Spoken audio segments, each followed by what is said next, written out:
What is up, Earth's mightiest subscribers? It's Ernie, Blerd without fear. Welcome back to the channel. Okay, so today's video, we're going to be talking about DC Future State Immortal Wonder Woman, with the first story about Diana Prince, written by, as I have it here, Becky Cloonan, Michael W. Conrad, and art by Jen Bartel. And of course, you know we really came here to. We came here to talk about Nubia, whose story is written by L.L. McKinney, with art by Aletha Martinez. In this video, we're going to learn exactly where in history are Diana Prince and Nubia at this particular point in time as this story is going on, and more importantly, why both Nubia and Diana Prince are probably going to have to make some major sacrifices in order to save what is left of their respective worlds. That's right, we're going to talk about all that and more right now.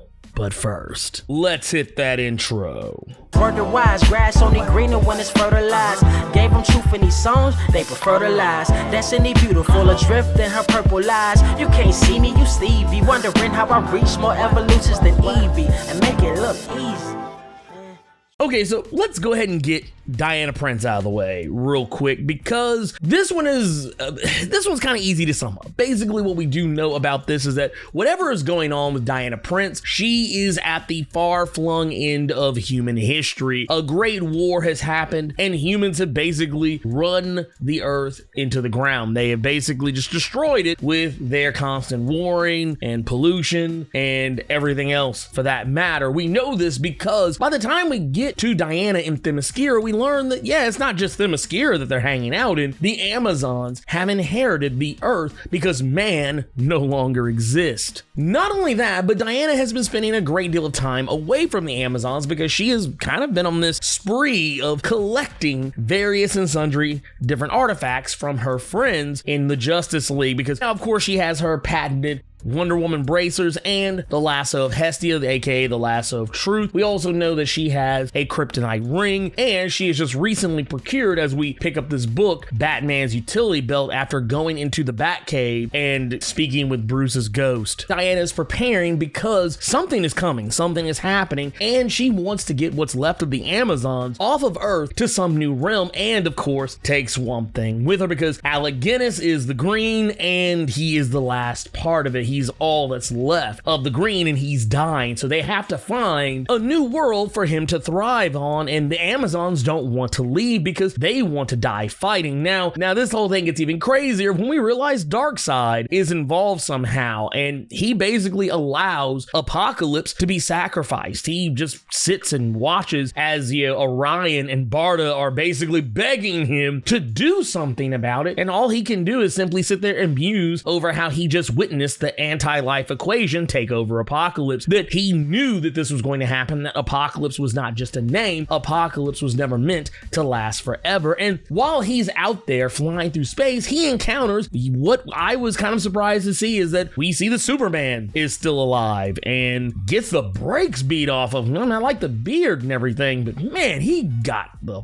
full beat out of him. Whatever is going on here, Darkseid is no slouch at the far-flung end of history, and even Wonder Woman's not a match for him. Wonder Woman even gets pieced up by Darkseid, and as we witness it towards the end of the book, we see that whatever is going on, Swamp Thing is dying literally at this precise moment, and he's going to give something to Diana, presumably something to help her in this battle against Darkseid. So I guess it's safe to say that maybe she will wind up becoming the new avatar for the Green. Who knows? Okay, now we got that out of the way, let's talk about Nubia. First things first, there are multiple different versions of Nubia, so I would forgive you if you were confused about which one this is, because not only do we have Earth 23 Nubia, who is the Nubia that is from the planet where most of the superheroes there are black, we also have pre-crisis Nubia, who is the twin sister of Diana, who was made from black clay. And we also have post-crisis Nubia, who is considered to be the first Wonder Woman and the first winner of the Tournament of Grace and Wonder. And we also have the Nubia of Wonder Woman Earth 1, who is an Amazon who is the lover of Diana's mother, Hippolyta. So, and we also can't forget that L.L. McKinney has a new story coming out, I believe it's next month, where she is tackling Nubia in the story Nubia Real 1, who I'm gonna presume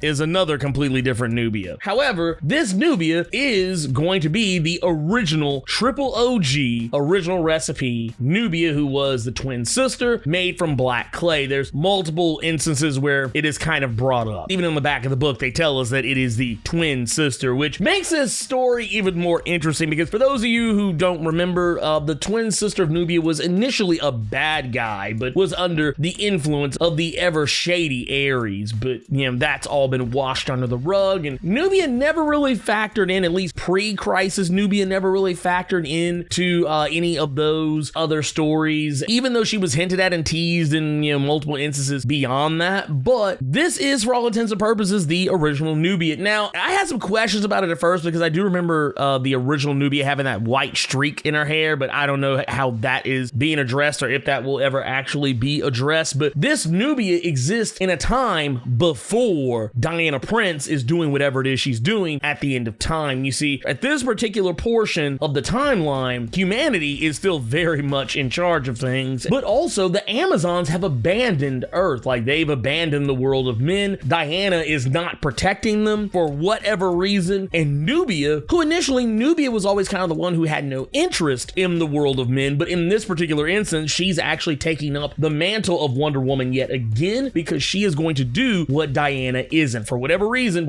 Diana has for not wanting to help the realm of men, Nubia is taking up the charge and seems to be doing it with flying colors. And in her first bout, takes on Grail of all people, and it's not a bad run at all. I actually really enjoyed how Nubia tackled Grail, the way she combats her, how for the most part Grail really doesn't get too much of a leg up on Nubia as they're doing battle with one another. I also even love the throwback to the classic, and I actually saw LL McKinney talk about this on Twitter as well, but I also love the throwback to when Diana first met Nubia and she says, "No, I am Wonder Woman." Like, I love it. It was one of those "I am the captain now" moments. It was really cool. I actually really enjoyed that. I actually really enjoyed that a lot more than I probably should have. But I love how Nubia is depicted here. It's one of those situations where, you know, it's the little things to me that matter with this particular character. How, you know, she has this boisterous mane of hair that is just natural and curly and just, oh man, just like, it's a thing of beauty. It's a thing of beauty. Like, it's unabashed. It's like, it is unapologetically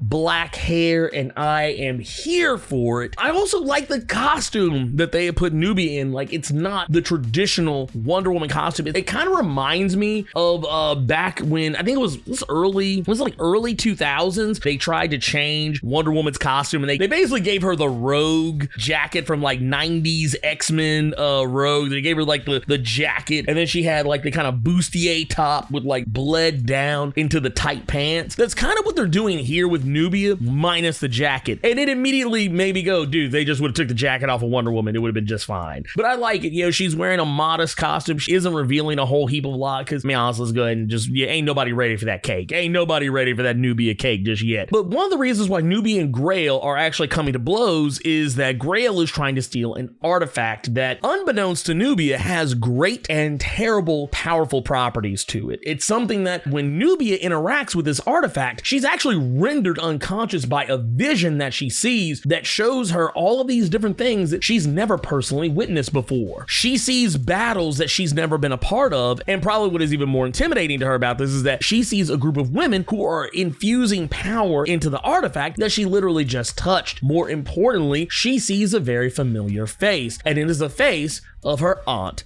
Nancy. And for those of you who are not 100% certain if this is or is not actually the character you think it is, this is in fact the character you might think it is. This is Anansi the Spider. We get a couple of clues to this just in terms of how she interacts with Nubia and the fact that she runs a club called the Ebony Web. Another thing I actually thought was very interesting about her is that she does possess that gray streak that the pre-crisis Nubia should have. So there's there's probably some questions in there that need to be answered, and I can't wait to see what LL McKinney's gonna do there with that. Everything that Nubia sees knocks her on her ass, and she now has to get answers because Grail sees what happens, realizes how the artifact interacts with her, and decides to leave her be. Because whatever the connection is, this artifact protects Nubia from Grail's attack, so Grail couldn't kill her regardless of whether or not she really wanted to. So she leaves Nubia be and goes on about her business, taking the artifact with her, leaving Nubia to chat up her Aunt Nancy to try and figure out what's going on, and Aunt Nancy revealing that, yeah, this is some kind of an ancient artifact that actually used to be a part of a bigger thing, and its essence was split up. But whatever this thing is, it is something that can bend and twist the minds of gods, and something that powerful can not only do just that, but it apparently can rip a hole in the space-time continuum by her own words. It could be a key to doorways to ancient and dark realms and a laundry list of other things. These things weren't intended to be what this artifact could do, but it just happened to be a byproduct of it. Everything gets even more interesting when Aunt Nancy reveals that they took the essence of the artifact and hid it within 9 separate artifacts so that this thing could never be brought together again. And of course, as humans are wont to do, we dig, we look for things, we dig into the past in places we're not supposed to, and all of these were found, but they had not been brought together. Well, it just so happens that 8 of these artifacts have been stolen, leaving 1 left. But Nancy seems to not necessarily be too concerned about what's going on with the 9th piece, because she just seems unbothered. She says, oh, I have a pretty good hunch that it's in a safe space. But the second she says that, something breaches the magical wards of the ebony web and starts to teleport Nubia against her will to who knows where. And it's at this precise moment that Nancy just leans back in her chair, drinks her whiskey, and says, well, hell. Now, not necessarily saying that that's where Nubia is going, but something tells me that Nubia herself is the 9th artifact. Like, there's something about Nubia, or there's something going on with Nubia. Maybe it's something she has on her person, who knows, but something tells me whatever the last artifact is, the essence of it is very likely with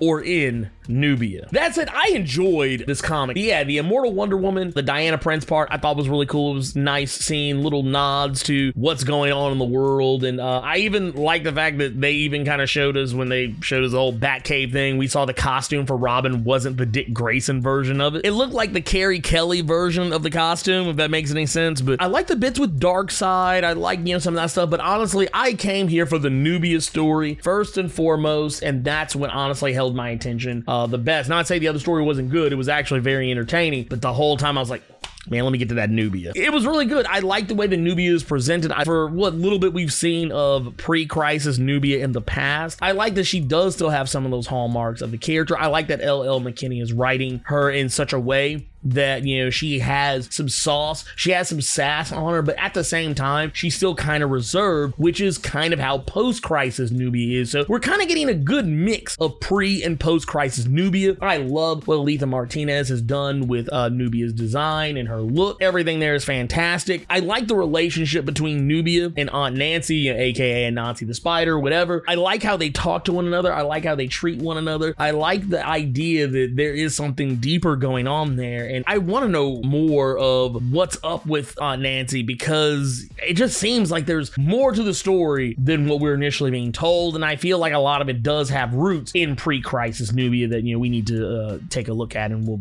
most very likely be addressed very soon. But man, I really hope that they don't just, like I said with the next Batman, with, Tim Fox's Batman, please don't leave Nubia out in the cold after this is all said and done. Please don't do it, because I really think that if DC actually took the time to double down on more Nubia, I think it would be a hit. Now, I know right now it would probably just confuse readers, because we do have Yara Flor running around, we have Nubia running around, we have Diana Prince running around, but people still enjoy Miles Morales and Peter Parker, even though we got 2 whole ass Spider-Man running around. Plus, we also got a symbiote Spider-Man comic and a whole ass Ben Reilly that I think is running around still too. So if that can work over there at Marvel, then this can work over here at DC Comics, as far as I'm concerned. But anyways, if you enjoyed this video, Hulk smash that like button, and make sure you share this video with your friends so they can see how you've been leveling up your comic book big brain on all these DC Future State Wonder Woman shenanigans. And let me know what you thought about DC Future State Immortal Wonder Woman #1. Keep it plus ultra and sound off in the comments.